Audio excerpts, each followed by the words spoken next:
दोस्तों, जिंदगी में एक सफर हम सभी को तय करना ही होता है। वो है जन्म से मृत्यु तक का सफर। जिस तरह जन्म बड़ी ही परंपराओं के साथ संपन्न करवाया जाता है, वैसे ही मृत्यु के बाद की भी कई परंपराएं और नियम होते हैं। जैसे कि शव को कब जलाना चाहिए और कब नहीं, उसे अकेला क्यों नहीं छोड़ना चाहिए। तो आइए जानते हैं मृत्यु से जुड़े इन्हीं सब रहस्यों के बारे में। दोस्तों, मृत्यु के बाद के नियमों को बताने से पहले हम आपको ये बताना चाहेंगे कि आखिर मृत्यु कैसे आती है और किस किस रूप में वो शरीर से प्राणों को अलग करती है। गरुड़ पुराण में भगवान विष्णु इस सब का सुंदर वर्णन करते हुए कहते हैं कि जैसे ऋतुओं का क्रम निरंतर चलता रहता है, ठीक वैसे ही मनुष्य पहले शिशु, फिर वयस्क और फिर कुछ समय बाद बूढ़ा हो जाता है। मनुष्य इस संसार में उत्पन्न होता है और उन्हें ऋतुओं के जैसे एक समय बाद अपने शरीर का त्याग निश्चित ही करना पड़ता है। और जब वो अपनी औसत आयु को पूरा कर लेता है, तो आत्मा शरीर को छोड़ने के पहले विभिन्न प्रकार के संकेत देती है। ये संकेत अच्छे या बुरे दोनों प्रकार के हो सकते हैं। अधिकतर संकेतों में मनुष्य को विभिन्न प्रकार से रोगों का सामना करना पड़ता है, जैसे कि गले का रोग, नाक का रोग, आंखों से आंसू आना आदि। अपने आखिरी समय में उसे अपने द्वारा किए गए विभिन्न प्रकार के कर्मों का बोध होने लगता है और इस समय उसे अपने प्रिय जनों के प्रति बहुत ही आसक्ति महसूस होने लगती है, जिससे उसकी मृत्यु का कष्ट और भी ज्यादा बढ़ जाता है। और जब उसकी सांस जाने लगती है, तब वो सांसों को वापस लाने के लिए बहुत संघर्ष करता है और उसे बहुत ही घबराहट महसूस होती है, क्योंकि शरीर के सभी अंगों से प्राण एक जगह एकत्रित होने लगते हैं। उसकी पांचों इंद्रियां यानी कि स्पर्श, स्वाद, नेत्र, कर्ण और नाक एक एक करके विलुप्त होती जाती हैं।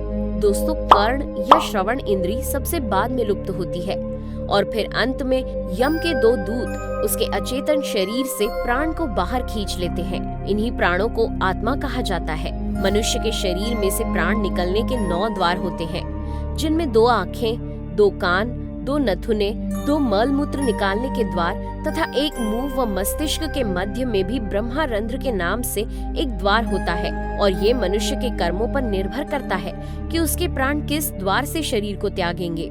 तो दोस्तों, ये थी मृत्यु के समय मनुष्य के शरीर से प्राण निकलने की कुछ जानकारी। अब सवाल आता है कि आखिर किसी व्यक्ति की मृत्यु के बाद उसके शव को अकेला क्यों नहीं छोड़ा जाता। ये बताने से पहले हम आपको बता दें कि आखिर वो क्या परिस्थितियां होती हैं जब शव का दाह संस्कार नहीं किया जाता। सबसे पहले, अगर किसी व्यक्ति की मृत्यु सूर्यास्त के बाद होती है, तो हिंदू धर्म के अनुसार रात्रि में दाह संस्कार नहीं कर सकते, क्योंकि यदि उस व्यक्ति के शव को रात में जला दिया गया, तो व्यक्ति की आत्मा को कभी भी मुक्ति नहीं मिल पाएगी और उसकी आत्मा का अगला जन्म नीच योनि में होगा। दूसरा, अगर किसी व्यक्ति की मृत्यु पंचक काल में हुई, तो उसका संस्कार भी पंचक के बाद किया जाता है। नहीं तो ऐसा भय रहता है कि उसके खानदान में 5 अन्य लोगों की भी मृत्यु हो सकती है। हालांकि इसका एक और समाधान होता है कि मृतक के साथ आटे या बेसन के बने 5 पुतले रख दिए जाएं और शव के साथ इन पुतलों का भी नियम पूर्वक अंतिम संस्कार किया जाए, तो इससे दोष समाप्त हो जाता है। तीसरी बात ये है कि यदि मृत व्यक्ति की संतान उसके पास नहीं है, तो उसके पुत्र या पुत्री के आने तक उसका अंतिम संस्कार नहीं किया जाता, क्योंकि ऐसा माना जाता है कि अपने पुत्र या पुत्री के हाथों से संस्कार होने पर ही मृतक की आत्मा को शांति मिलती है, वरना उसकी आत्मा भटकती ही रहती है। दोस्तों, अब हम बताते हैं कि किसी व्यक्ति की मृत्यु के बाद उसके शव को एक पल के लिए भी अकेला क्यों नहीं छोड़ा जाता। तो इसके पीछे कई कारण हैं और उनमें पहला कारण ये है कि यदि शव को अकेला छोड़ दिया जाए, तो भटक रही बुरी आत्माएं उसके शरीर में प्रवेश कर सकती हैं और अगर ऐसा हो गया, तो मृतक के साथ साथ पूरे परिवार को भयंकर संकट का सामना करना पड़ सकता है। दूसरा कारण ये है कि मृत्यु के बाद शरीर के अंदर बहुत से जीवाणु पनपने लगते हैं।